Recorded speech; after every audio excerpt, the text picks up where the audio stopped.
chapter 32, which describes how Nectaire's flute was heard in the tavern of Clodomir. Madame de la Verdelier, having failed to force an entry as a sick nurse, returned after several days had elapsed. During the absence of Madame de Appel, to ask Maurice d'Esparvieu for his subscription to the French churches. Arcade led her to the bedside of the convalescent. Maurice whispered in the angel's ear, "Traitor, deliver me from this ogress immediately, or you will be answerable for the evil which will soon befall." "Be calm," said Arcade, with a confident air. After the conventional complimentary flourishes, Madame de la Verdelier signed to Maurice to dismiss the angel. Maurice feigned not to understand, and Madame de la Verdelier disclosed the ostensible reason of her visit. "Our churches," she said, "our beloved country churches, what is to become of them?" Arcade gazed at her angelically and sighed. "They will disappear, madame. They will fall into ruin, and what a pity! I shall be inconsolable. The church, amid the villagers' cottages, is like the hen amidst her chickens." "Just so," exclaimed Madame de la Verdelier with a delighted smile. "It's just like that." "And the spires, madame." "Oh, monsieur, the spires." "Yes, the spires, madame, that stick up into the skies towards the little cherubim, like so many syringes." Madame de la Verdelier incontinently left the place. That same day, Monsieur l'Abbé Patouille came to offer the wounded man good counsel and consolation. He exhorted him to break with his bad companions and to be reconciled to his family. He drew a picture of the sorrowful father, the mother in tears, ready to receive their long-lost child with open arms, renouncing with manly effort a life of profligacy and deluding joys. Maurice would recover his peace and strength of mind. He would free himself from devouring chimeras and shake off the evil spirit. Young d'Esparvieu thanked Abbé Patouille for all his kindness, and made a protestation of his religious feeling. "Never," said he, "have I had such faith, and never have I been in such need of it. Just imagine, Monsieur l'Abbé, I have to teach my guardian angel his catechism all over again, for he has quite forgotten it." Monsieur l'Abbé Patouille heaved a deep sigh and exhorted his dear child to pray, there being no other resource but prayer for a soul assailed by the devil. "Monsieur l'Abbé," asked Maurice, "may I introduce my guardian angel to you? Do stay a moment. He has gone to get me some cigarettes, unhappy child." And Abbé Patouille's fat cheeks dropped in token of affliction. But almost immediately they plumped up again, as a sign of lightheartedness, for in his heart there was matter for rejoicing. Public opinion was improving. The Jacobins, the Freemasons, the Coalitionists were everywhere in disgrace. The smart set led the way. The Académie Française was of the right way of thinking. The number of Christian schools was increasing by leaps and bounds. The young men of the Quarter Latin were submitting to the church, and the École Normale excelled the perfume of the seminary. The cross was gaining the day, but money was wanted, more money, always money. After 6 weeks' rest, Maurice was allowed by his doctor to take a drive. He wore his arm in a sling. His mistress and his friend went with him. They drove to the Bois, and took a gentle pleasure in looking upon the grass and trees. They smiled on everything, and everything smiled on them. As Arcade had said, their faults had made them better. But the unlooked-for ways of jealousy and anger, Maurice had attained to calm and kindness. He still loved Gilbert, and he loved her with an indulgent love. The angel still desired her as much as ever, but having once possessed her, his desire had lost the sting of curiosity. Gilbert forbore trying to please, and thereby pleased the more. They drank milk, the cascade, and found it good. They were all three innocent. Arcade forgot the injustice of the old tyrant of the world, but he was soon to be reminded of it. On entering his friend's house, he found Zita awaiting him, looking like a statue in ivory and gold. "You excite my pity," she said to him. "The day is at hand, the like of which has never dawned since the beginning of time, and perhaps will never dawn again before the sun enters with all its train into the constellation of Hercules. We are on the eve of surprising Yaldabaoth in his place of perfidy, and you who are burning to deliver the heavens, who were so eager to enter in triumph into your emancipated country, you suddenly forget your noble purpose and fall asleep in the arms of the daughters of men. What pleasure can you find in intercourse with these unclean little animals, composed as they are of elements so unstable that they may be said to be in a state of constant evanescence? O Arcade, I was indeed right to distrust you. You are but an intellectual. You do but feel idle curiosity. You are incapable of action." "You misjudge me, Zita," replied the angel. "It is the nature of the sons of heaven to love the daughters of men. Corruptible though it be, the material part of women and of flowers charms the senses, none the less. But not one of these little animals can make me forget my hatred and my love, and I am ready to rise up against Yaldabaoth." Zita expressed her satisfaction at seeing him in this resolute mood. She urged him to pursue the accomplishment of this vast undertaking with undiminished ardor. Nothing must be hurried or deferred. A great action arcade is made up of a multitude of small ones. The most majestic whole is composed of 1,000 minute details. Let us neglect nothing. She had come to take him to a meeting where his presence was required. They were to take a census of the revolutionaries. She added but one word: Nectaire will be there. When Maurice saw Zita, he deemed her lacking in attraction. She failed to please him because she was perfectly beautiful, and because true beauty always caused him painful surprise.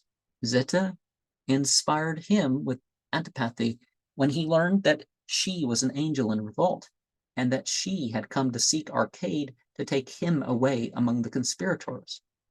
The poor child tried to retain his companion by all the means that his wit and the circumstances afforded him. If his guardian angel would only remain with him, he would take him to a magnificent boxing match, to a review where he would witness the apotheosis of Poincaré, or lastly, to a certain house he knew of, where he would behold women remarkable for their beauty, talents, vices, or deformities. But the angel would not allow himself to be tempted, and said he was going with Zita. What for? To plot the conquest of the skies. Still the same nonsense, the conquest of... But there, I proved to you that it was neither possible nor desirable. Good night, Maurice. You are going well. I will accompany you. And Maurice, his arm in a sling, went with Arcade and Zita all the way to Clodomir's restaurant at Montmartre, where the tables were laid in an arbor in the garden. Prince Istar and Théophile were already there, with a little creature who looked like a child, and was, in fact, a Japanese angel. "We are only waiting for Nectaire," said Zita. And at that moment the old gardener noiselessly appeared. He took his seat, and his dog lay down at his feet. French cooking is the best in the world. It is a glory that it will transcend all others. When humanity has grown wise enough to put the spit above the sword, Clodomir served the angels, and the mortal who was with them with a soup made of cabbages and bacon, a loin of pork, and kidneys cooked in wine, thereby proving himself a real Montmartre cook, and showing that he had not been spoilt by the Americans, who corrupt the most excellent chefs of the city of restaurants. Clodomir brought forth some Bordeaux, which, though unrecorded among the renowned vintages of Medoc, gave evidence by its choice and delicate aroma of the high nobility of its origin. We must not omit to chronicle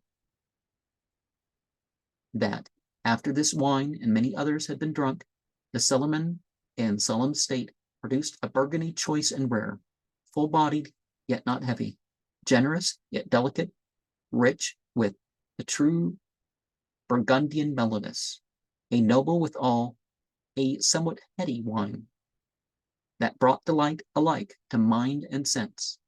Hail to thee, Dionysus, greatest of the gods, cried old Nectaire, raising his glass on high. I drink to thee, who wilt restore the golden age, and give again to mortal men, who will become heroes, as of old the grapes which the Lesbians used to cull, long since, from the vines of Methymna, who will restore the vineyards of Thasus, the white clusters of Lake Mauratus, the storehouses of Palernus, the vines of the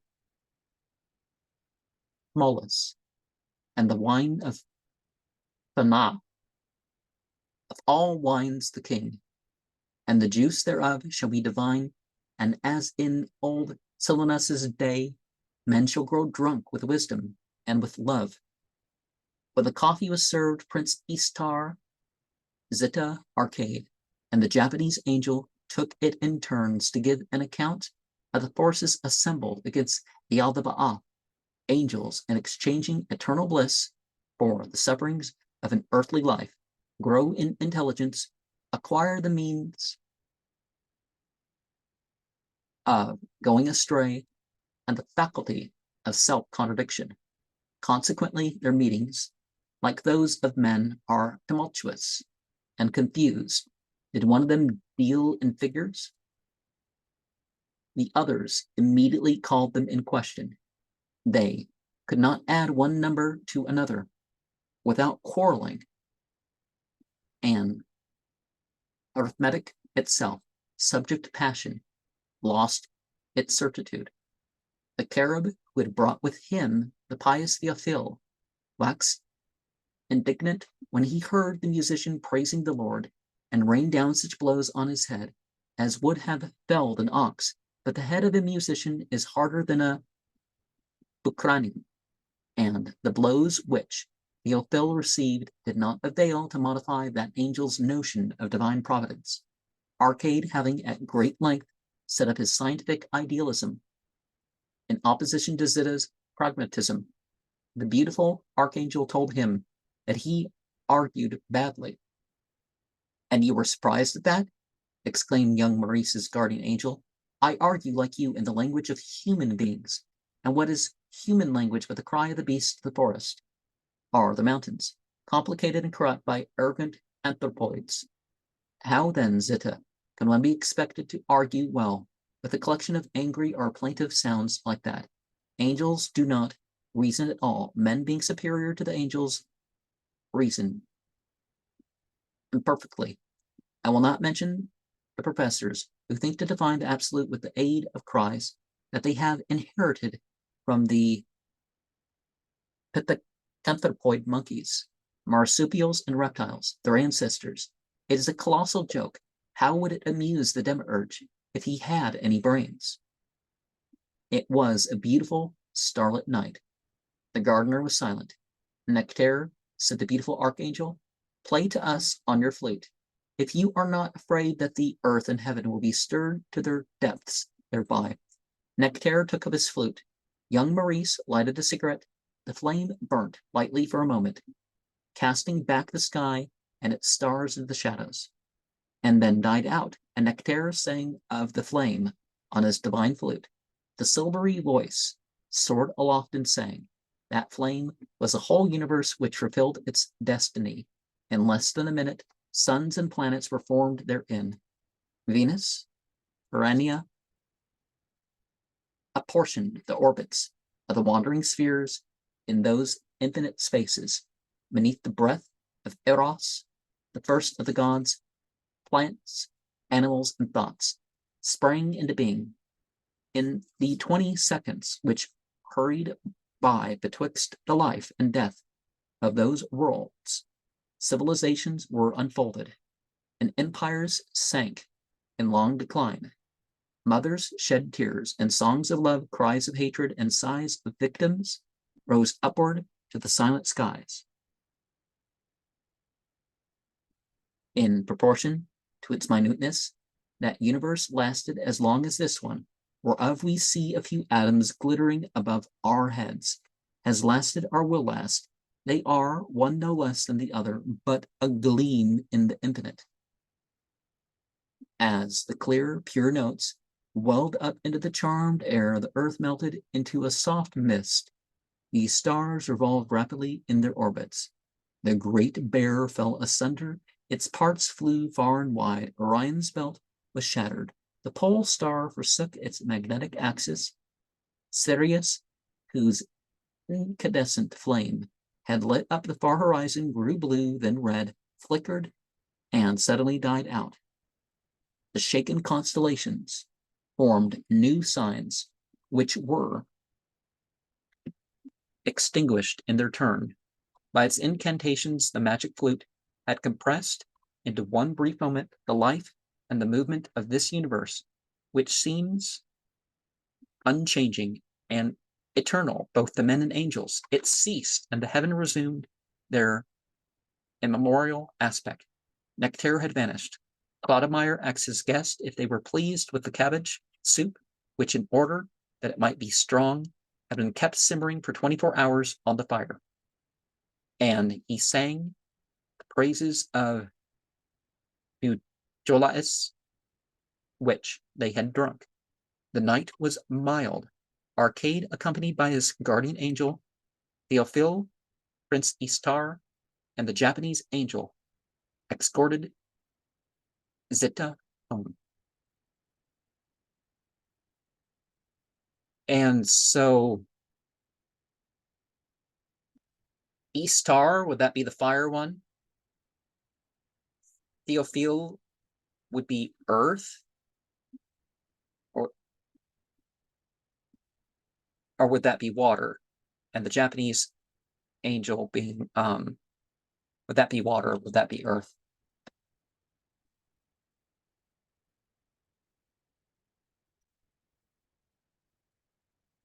Or it would be Istar,